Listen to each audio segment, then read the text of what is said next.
Week 5 of the Epic Bash gives us a limited hero selector, and then Week 6 gives us a limited artifact selector. These are the second ones that we've gotten for free. The first one was during Origin, the second one is now. So maybe we'll be getting them about one a year, is maybe the rate we're looking at. We do have one limited hero selector for free in the, well, kind of for free in the Milestone of Radiance shop, which is not exactly free because those coins are very rare, and we've had a couple of paid ones, but the free ones are the ones that matter. We also are likely going to have a triple group summon coming up after Ob Banner ends because we're waiting on Aram and Argent Wave's Hua Young reruns. Those will likely be crammed together, if I had to guess, with the rerun of the side story, and they usually do triple summons now to just, mash it all together and not have to spread it out over 6 weeks. So that is something to also keep in mind, but let's go ahead and take a look at the best heroes and artifacts to pick up. For the heroes, if you are a new player, you have Renock, Young Senya, Afternoon Soak, Flan, Ahmed, and Landy for free in your Milestone of Radiance. If you aren't sure, go check your Milestone of Radiance and see if you have these characters. You get one of them pretty early, so you probably know by now, but you don't have to pick these up because you already have them. It's better to get a wider pool of units than duplicates. And then not available, we have Aram, Hua Young, Hekati, Flagbearer Sacred, Perfumer Biblis, Eye of the Abyss Fumir, and Ob. With these two, like I said, probably coming right after Ob Banner in the rerun. One thing for the triple banner to mention is that you could delay your hero selector by like a couple of days, and that way when you claim it goes to your mail, it won't expire until after the next patch hits. And then you'll know, like, if you want to put whoever on the triple banner instead of taking them from the selector, because one thing with the selector is that some units don't have good artifacts, so picking them up from the selector could be better than doing it on the triple banner, assuming you have the bookmarks to roll everything. It's something you have to just consider based on your own account. So let's take a look at the tier list now. Starting off with S tier, Renock is still the best limited hero because even though she's not the fastest unit in the game now, that's RNL, she's still like faster than everybody else. So if you just have a really, really fast Renock, people aren't really going to be able to race you too well unless they're using RNL, or they're just completely gear gapping you, or like Zeo, but she's really, really strong for that sort of thing. She's a great speed contester, and she does still just a ridiculous amount of damage. She's definitely, if you don't have her and you're not a new player, the main priority you want to pick up. And then we have Tori. So Tori, I'll note that because I mentioned the triple banner thing, so like her artifact is really, really bad. So if you're doing something like you don't have Renock and you want to do triple banner, you could select their Tori and then put Renock on the triple banner, assuming you have the bookmarks to like roll everything, just because you would rather roll Renock artifact than Tori artifact. But you also like don't want to miss out on Renock artifact, so that's like the consideration. But Tori is an anti-evasion unit. You want either souls or a bunch of buffs on her to guarantee consistency with the Cascade buff, because Cascade lets her free soul burn, but her increased hit chance lets her just kind of just one-shot evasion units. So if you're doing like Guild War into evasion teams, that can be really, really strong. She's also pretty resistant against debuffs turn 1 because of her undispellable buffs and immunity buff, so nothing's really going to be able to debuff her at all until she manages to take her turn, and then it wears off. She has no immunity after that unless you're using another unit that can give her immunity, so do keep that in mind. She is susceptible to a lot of things, mainly that stuff like Oddbane Ludwig will just one-shot her. She has damage limit, but fixed damage or additional damage goes through that. She is also a unit that really wants to kill the thing that she's hitting. She's a giant nuke DPS. So she is susceptible to Estelle if you do not have Summer Photogenic, Summer Hua Young's artifact. She's susceptible to damage reduction, like LQC. She's not going to be able to kill things through LQC. So those, I would say, are her main weaknesses, just not being able to kill things or dying to sources of additional damage. Primarily, you should be looking to use her just as a big DPS that ignores evasion. Well, somewhat ignores evasion, because it's only 50%. Next up is Young Senya. Young Senya, she activates her passive when you hit her with an AoE, so into certain things with AoEs, mainly Harsetti, she's going to be pretty strong. If you happen to lockpick a unit on your third slot, then you can pick Young Senya on 4-5 to sort of threaten Harsetti or potentially some other AoE units, because she'll cleanse herself, do a bunch of damage in return, get an extra turn, and then push everybody up and cleanse them, that sort of thing. There are some applications for her in Arena and Guild War 2 if you can guarantee that she's getting hit Like right now, she's a pretty common answer into some of the Zeo comps, though that can be trapped against, so it's not like a free win or anything.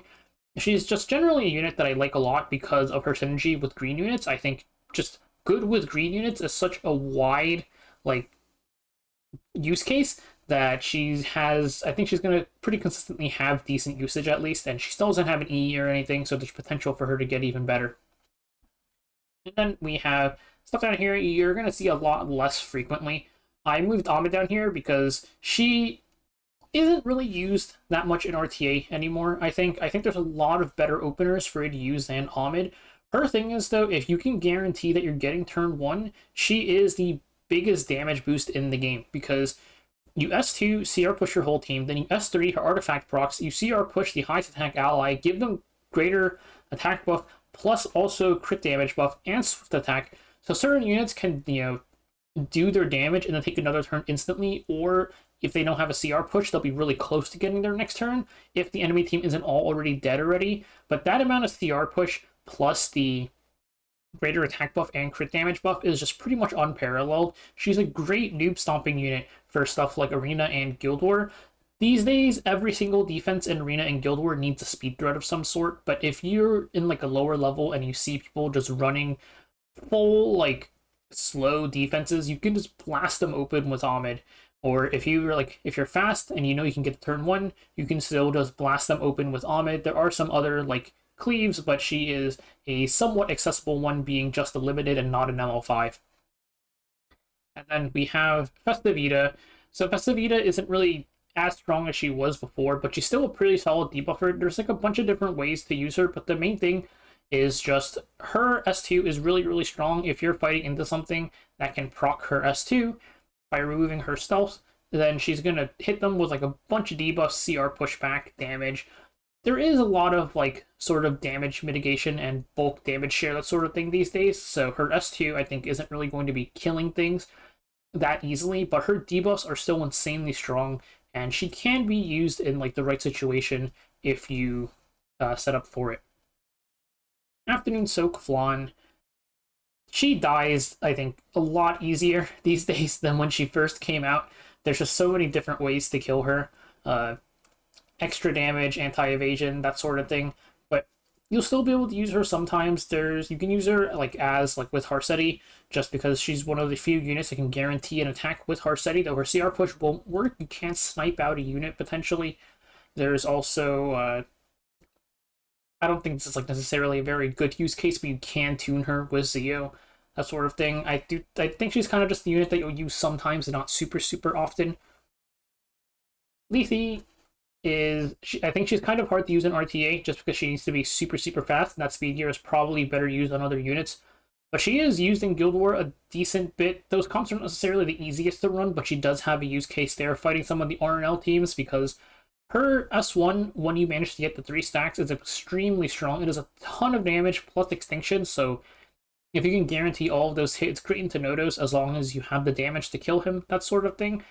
Even though I think she's pretty good for Guild War, it is kind of niche because there are like you have the ability to kind of like pick which towers you're hitting and just not hit those, or just run like other teams, and it's okay. Niche at best here. These units, yeah, they're just kind of niche. Like Summer Break Charlotte, I use frequently right now because her niche is that she CR pushes a ton. Plus, she has AoE Death Break, and with stuff like Summer or just regular Senya Artifact, you'll be able to do additional damage as well through evasion units, which is pretty nice. But that's like really, really niche. You're realistically not going to use her that much. She can Zeo bridge too, but a lot of Zeo's units bridge themselves already. You don't necessarily need the AoE CR push. That's pretty much it. She's just a niche like CR pusher with the dual attack. You have to S1 to proc her. Blooming Litica, debuffer. If somebody debuffs, she'll do her whole thing. She got buffed recently, but her buffs kind of just made her better at what she already did, and she was already a niche unit. So she's just better at her niche. I don't think it really changed her placement that much. You're not going to see her that often.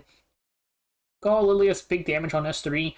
She still kind of like struggles to kill things super, super easily these days, especially because like she's another damage limit unit, but she dies pretty easily. She does have some PvE niches because 100% Death Pen on S3 that can crit is always very appreciated in PvE, but there's a lot of units that can do that these days. Like, Lilibet can do it, Genesis Frost can do it. So you don't necessarily, she's not like super unique or anything, and also just, they've made PvE a lot easier. So you don't even need like the full Death Pen in a lot of situations, but she does have some niche usage. Landy, I think, is actually like not that bad. She's a decent counter pick in some situations, but she requires an insane amount of investment. Like, you need the plus 30 her artifact, otherwise you're just going to lose games to not stealthing sometimes, and then you might still lose games to not getting gabbed sometimes. So, a really high investment for a niche counter pick that is inconsistent, I think, is not that great. And all the stuff down here is pretty useless. Some stuff really needs buffs, like Lulicar, Laya desperately need a buff. Frida, her Soulbird thing, like, we have so many ways to get souls these days, she just doesn't do anything. And then, like, Bologna, useless. So, all these units down here, don't even think about it. Now let's take a look at the artifacts. For the artifacts, we'll take a look at the bottom first. Not available is Summer Photogenic, Queen's Whistle, Tome of Life's End, Glorious Flag. I forgot what this was called. I also forgot what these were called. But whatever. It's the artifacts of the limited units. We should be getting Summer Photogenic and Queen's Whistle soon. Summer Photogenic being the big one. You want like 3 of this thing because of how much damage share is in the game right now.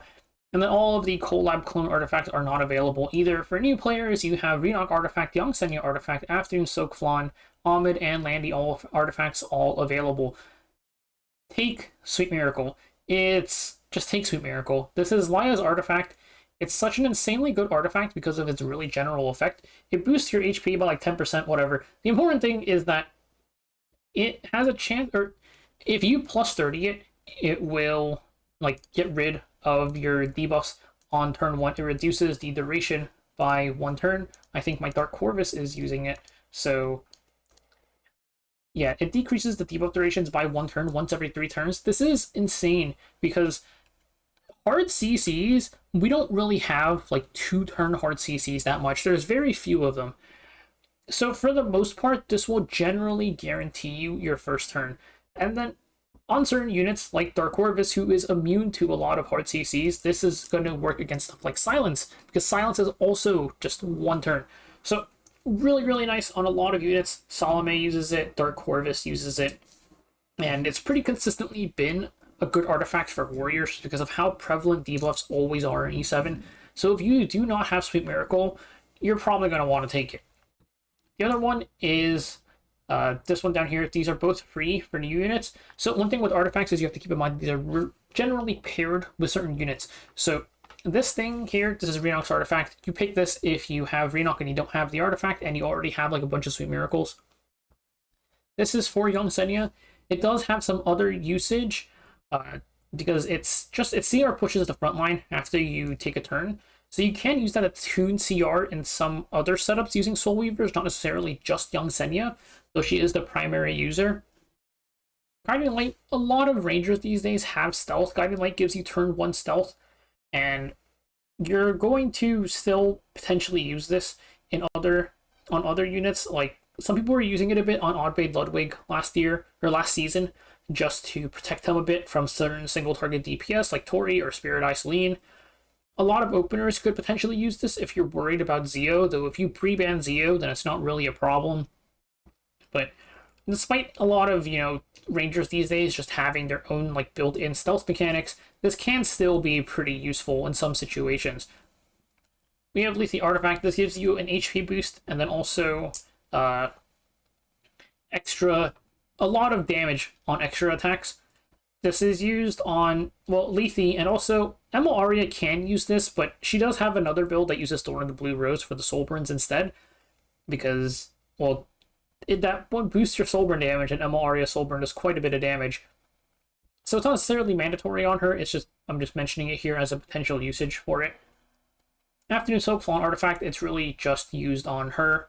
And then this one is a DPS artifact, pretty much. It's additional damage.